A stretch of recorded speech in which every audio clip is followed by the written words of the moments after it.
But in any case, and look, I'm a chemist, by the way. I have had long discussions with my colleagues and professors and everything. But anyways, now, the other thing is, when this physical body actually deactivates, where will I go?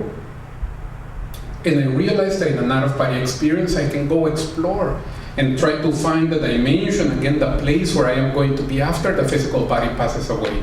And now come back and continue living my life without necessarily any trauma or any fear, with regards to this transition. You can see that this is something that many people who have near-death experiences, and I'm sure you have heard, of this, you see this effect on them, because they realize, during the near-death experience, I am going to be fine. I am going to see other relatives. There is a very specific place waiting for me, and then they come back and they relax with this, with the process of the transition. And then the same thing happens with regards to the out-of-body experience. Yeah, but another very maybe more practical, more specific thing. I am there looking at my physical body, and I realize I am not a physical body. However, every day of my life, I am inside the physical body, using it, wearing it. This big gorilla here that I have been given to go through the human existence.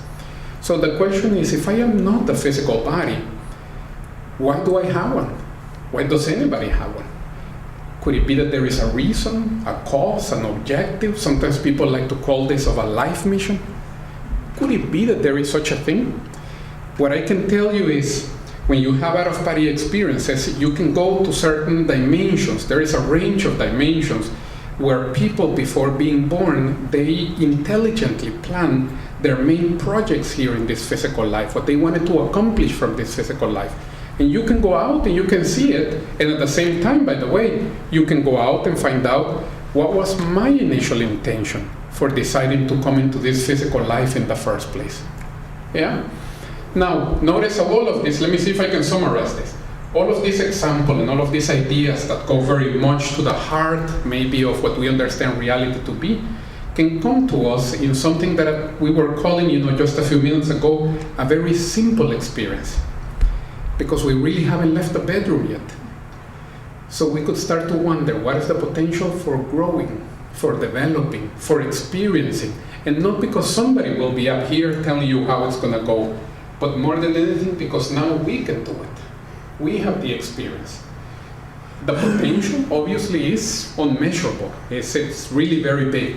But this is, conscientiology. So using the out-of-body experience, we get a perspective, an observation of us, that can help us to understand us in a more global fashion. Yeah? So these are pretty much the two subjects with which we focus on.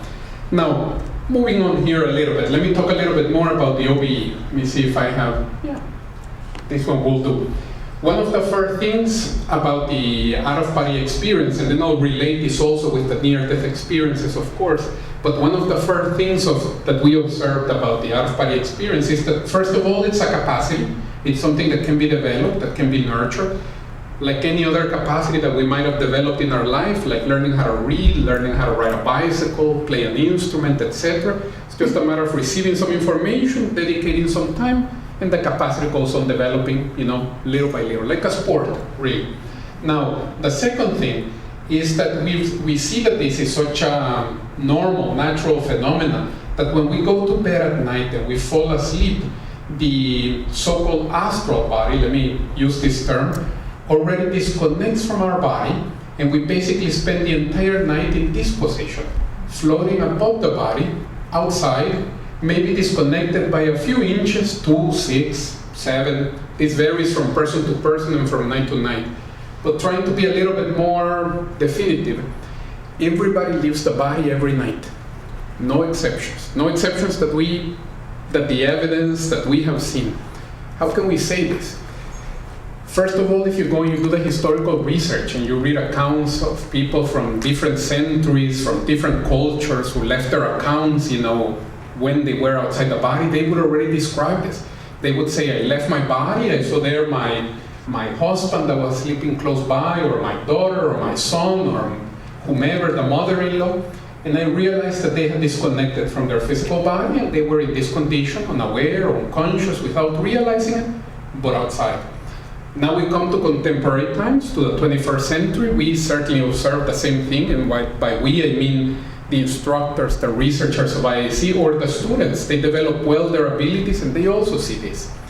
But keeping a little bit within this spirit, if you go out of the body tonight, and I don't know who sleeps close by, so your roommate, your relative, your daughter, etc., don't be surprised to find them in this condition, because this is just simply what everybody does. Now, not everybody separates the same amount. This varies, again, from maybe a couple of inches to about 6 or 8 inches. This varies from person to person and from night to night.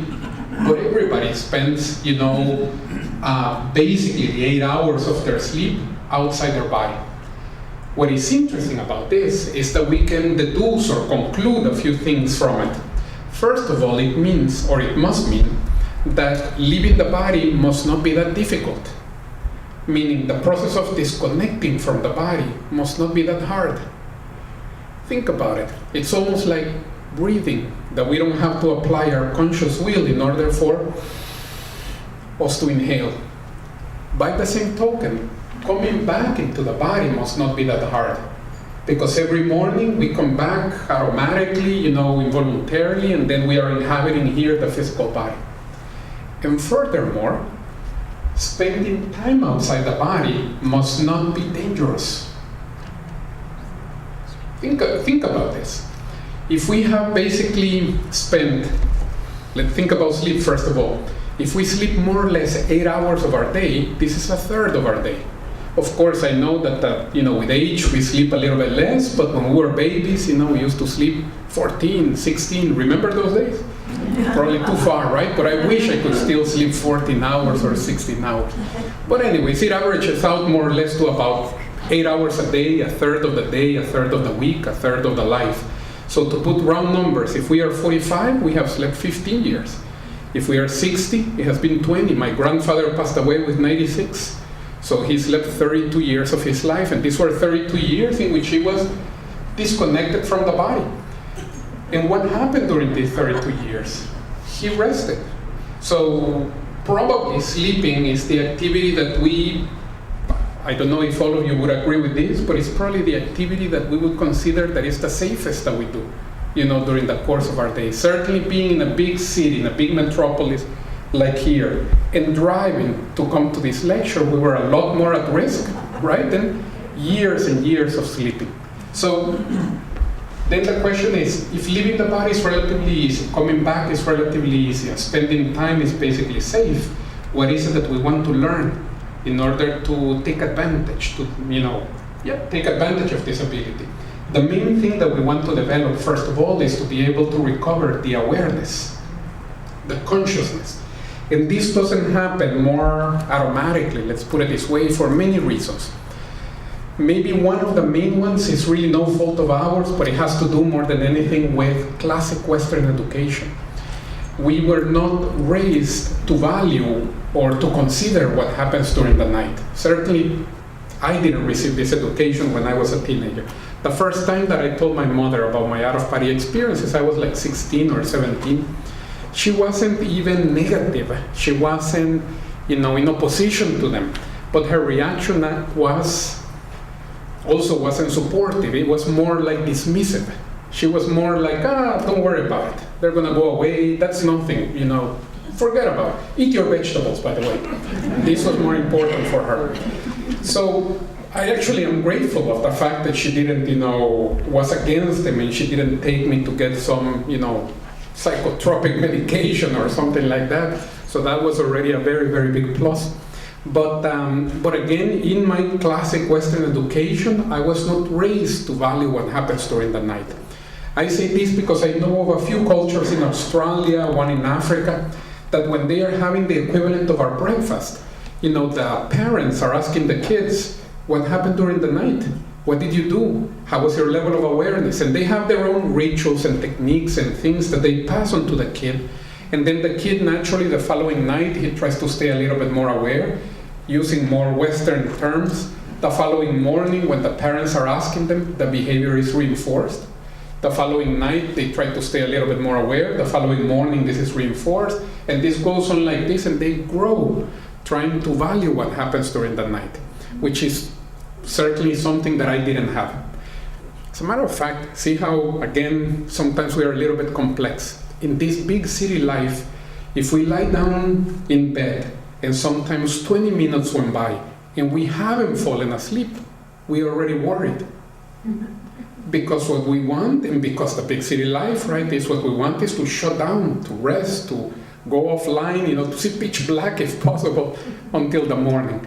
So of course, if this is the intention, this is pretty much what ends up happening. Let me even, just to re-emphasize this point, but I think that this is going to be interesting to some of you.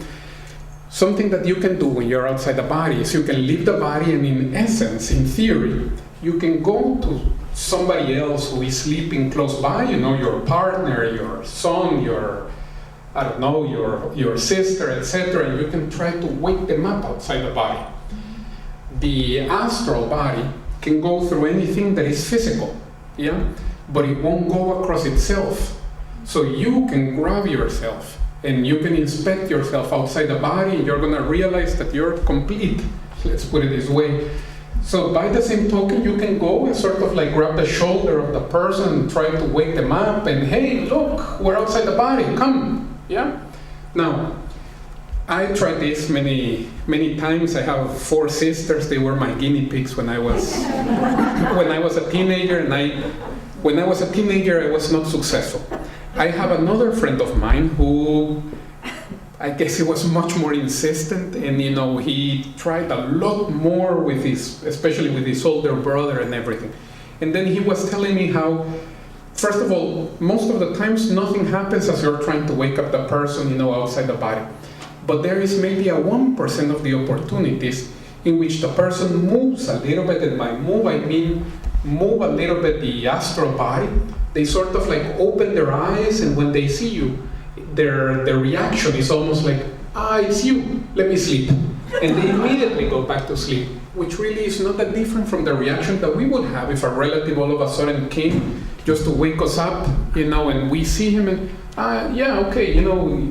tomorrow we can deal with that, and we immediately go back to sleep, which I guess what I'm trying to, emphasize here is the intention that we have, and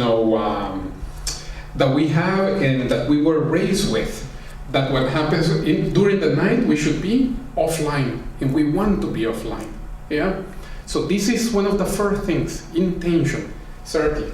Now, there are many ways, of course, of having OBEs, and let me see if we can describe a few other things so that this will be a little bit more complete. First of all, let me talk about this. Many of you probably have already felt sensations of disconnection from leaving the body, either when we were falling asleep at night or waking up in the morning, because at those moments we are in those transitional, state, in that transitional state. This is actually from this book, and it's the result of a very big survey that we did that mentions the types of sensations that people describe when they are in this transitional phase, or when they are falling asleep or waking up in the morning. Now, the most common one is the falling sensation. I don't think that any of you probably can read this, but afterwards you can see it in the book. It's page 92. And then 64% of the population describe that they have had this. This probably happens more often when we are waking up in the morning and we are dreaming that we are falling, and then we wake up with a little jerk. This is typical of the return in the morning. Normally, we only perceive, that the last part of the sensation, the moment that we are recovering already the awareness. Now, also there is the floating sensation, the second one there, that we feel as if we are rocking or floating in bed. There are some that are a little bit more smooth, like the ones I just mentioned, and there are others that sometimes they surprise or they scare people a little bit more. There's nothing wrong going on, but it's just simply more, there are sensations that are more different from the physical reality, and then our reaction tends to be, what is this? Yeah, even though, again, they're not negative. For example, the fifth one there is the catalepsy. This happens when in the middle of the night we wake up, or in the morning we wake up and our physical body is completely still and we cannot move it. Sometimes people call it of the sleep paralysis. This effect usually lasts about 20-30 seconds, but for the person, and I don't know how many of you might have felt this already, for the person it seems that an eternity went by, because we cannot control our physical body. We try to scream, we try to wake up the person next to us, nothing works, nothing happens, and usually this scares the person a lot, and sometimes the person even blocks itself because of this. But really it's just a very normal sensation of disconnection that the moment that we know why this happens, we can use it for having out-of-body experiences. I remember I used to feel this when I was a teenager, and just like any normal human being, my reaction was, what's happening to me? And after I read on a book that I could use it for having OBEs, the next night I still reacted like this. But the next time I thought, okay, I'm going to relax. I'm going to try not to let the interpretation that something is happening, bother me. And let me see if I can have an out-of-body experience from it. And I did. So see here, I guess, a little bit the difference between having the information, the interpretation, depending on the level of information that we have. Of course, if it's something new, the reaction is this. But if it's something that we already understand why it happens, then we interpret the moment differently, and we're able to take advantage of it, so that we get more benefits. Others that maybe some of you might have had is the intracranial sounds. In the middle of the night, sometimes we start hearing sounds inside our head that can be very loud.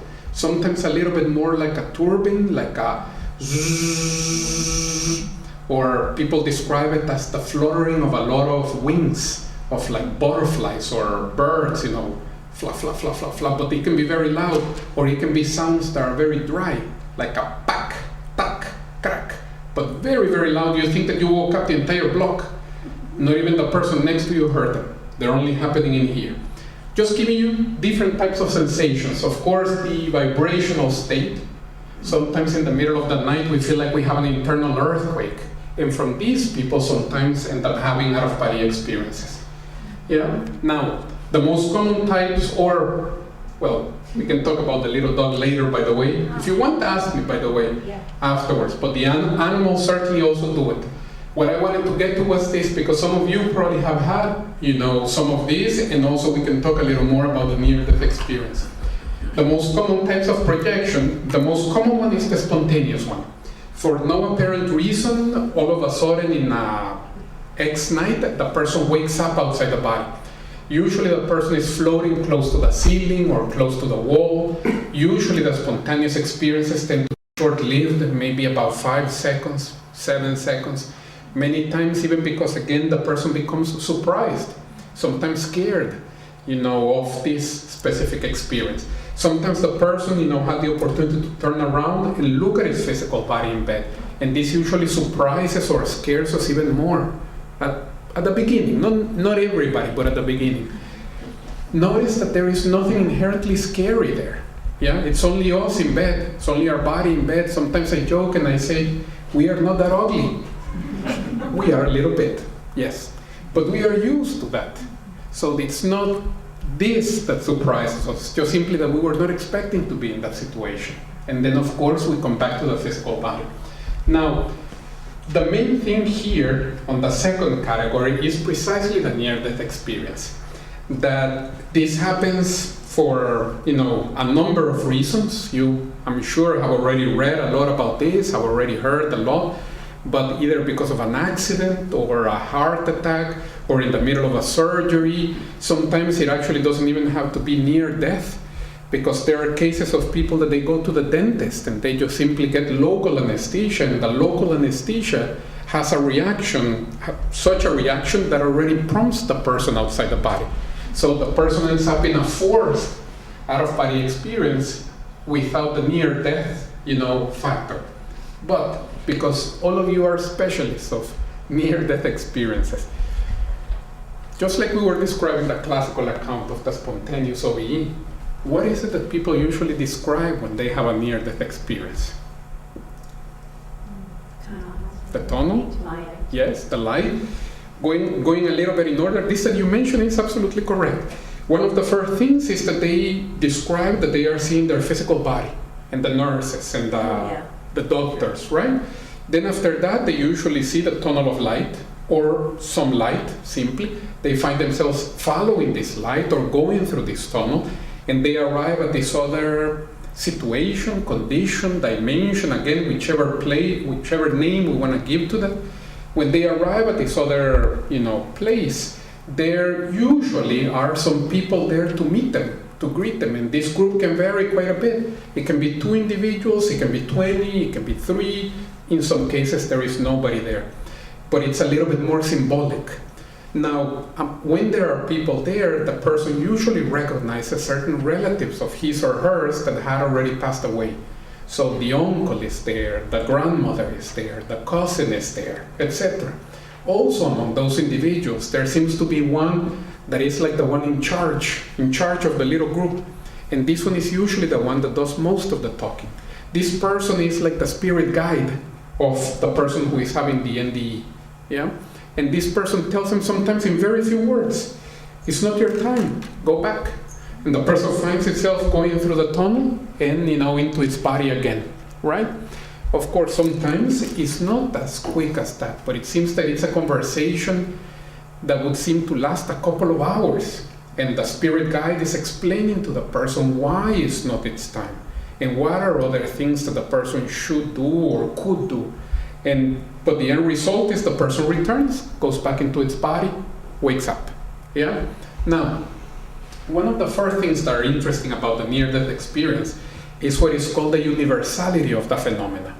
Even though there are certain details that change, obviously, from one near-death experience to the other, the classic account tends to be pretty much the same, independent of the culture of the person. If you understand what I mean. So if we read an account from somebody from China, they are pretty much going to describe these elements, even though the person maybe has never left China. He's a Chinese from head to toes, just like they would say they are an American from head to toes. We could say they're Chinese from head to toes. And what this means is, going to the details, is they have a different traditions. They celebrate New Year's on a very different day. They eat very differently from us. Probably they have a religion that is very different from, the most common beliefs here. They have an understanding of the world that is very different, and yet they describe this type of classical account. Then we go to the middle of Brazil in the Amazons. We find an Indian that has never seen electricity or technology, and he also has his own beliefs, his own traditions. He is very different from the Chinese or from us, and yet he ends up describing basically the same account. Then we go to Korea, then we go to Africa, then we come here to Canada. Then we go, to Australia. Everybody's having pretty much the same experience. So it's almost as if the phenomena is saying, independent of the education that we came across in this life, there is a specific reality there. Independent of what are the theoretical weapons that we have been able to compile so as to be able to digest this experience, the experience is still one. Whether we can interpret it very well or not. Yeah? In the case, for example, of the Amazon in Brazil, of the Indian in the middle of the Amazons. So this, first of all, is interesting about the near-death experience. But probably the most interesting thing, certainly in my opinion, is the effects or the personal effects that occur to this individual once they return from the near-death experience. And I'm sure you have seen this. So the person says, look, I am a changed person. I am completely different. Personality-wise, I am much better. I am a much better person. There's usually like a quantum leap. And there is a list of things that these individuals usually describe, or present or manifest. For example, first of all, one of the main things is most of these individuals, they become more humane. They try to help other people more. This is good, right? We know that the world would be a much better place if more people were thinking about helping than the opposite. So this is good. Another thing is, these individuals, they usually, again, this is humanistic sciences, let's put it this way, so it's always tendencies. So these individuals, they usually lose the fear of death. This is a very big thing, right? You know, death is a little funny. When we are younger, sometimes we don't think about it too much. But as the decades start pile up and that reality starts to come a little closer, sometimes we also don't talk about it too much. But we think about it much more. The amount of mental space that sometimes we start dedicating to making sense of that is greater, of course. And of course, it's mental space and energy that the moment that people relax with the fear of death, they're able to put to better use, to being more productive or to being more effective, of course. Now let me talk a little bit about the fear of death here, just because the out-of-body experience also is a phenomenon that can help us to understand death well. Just like this classic account of near-death experiences that I am relaying to you and that people sometimes, mention in these meetings and everything, imagine that you could observe this when you are in an out-of-body experience from the OBE perspective. So you have an out-of-body experience. You are now outside the body and you are seeing the process by which somebody is going through their near-death experience. So the person passes away, you see the light, you can follow them through the light. Don't think that there is, that we're not going to be allowed. Some Peter's going to be there saying, let me see your social security. No, you not yet. There's nothing like this. This is open. So you can follow the person. You can arrive at this other place or dimension. And if you wish, you can come back and you can follow another person. Because really, this is not that difficult. Let me give you an idea. If unfortunately, when you have an out-of-body experience, you go to a hospital, unfortunately, in 5 minutes, you're going to see somebody checking out. It's not that difficult to follow these individuals. And after you followed one, you can come back and unfortunately in another 5 minutes, somebody else will be checking out. And you can follow a second one and a third one. And after you have followed 5 or 10, what is the mystery in the transition? Yeah? I know that in the concept, we all get it. What is interesting is to have this in the experience. Yeah? Now, maybe I'm going to leave you here a homework that might take a little bit longer. But just like you can be on one floor of the hospital, seeing how people are checking out, next time do the following. Go to the other floor, to the maternity guard, and study the way in which people are checking in. In my opinion, this is much more interesting. But anyways, you can do both. It's just an idea for you to consider there the possibilities. Yeah? But okay, now, there is also a line of psychology that explains this idea of the fear of death better. Sometimes because of the fear of death, we have certain insecurities, we have certain phobias or small fears, some of them not so small, that originate from this basic fear, the fear of death and the fear of dying. And what happens with these individuals when they lose the fear of death is that, of course, the fear of death disappears, but also these other things have no reason for existing and they also drop. And then the end result is that the person becomes much more open, much more authentic, much more spontaneous, much more grounded, much more morally courageous, much more effective. And all of these things are very hard to measure, are very hard to put a number or a dollar value to. But the person realizes, I am much more effective, from that moment on, in pretty much everything that I do in my life.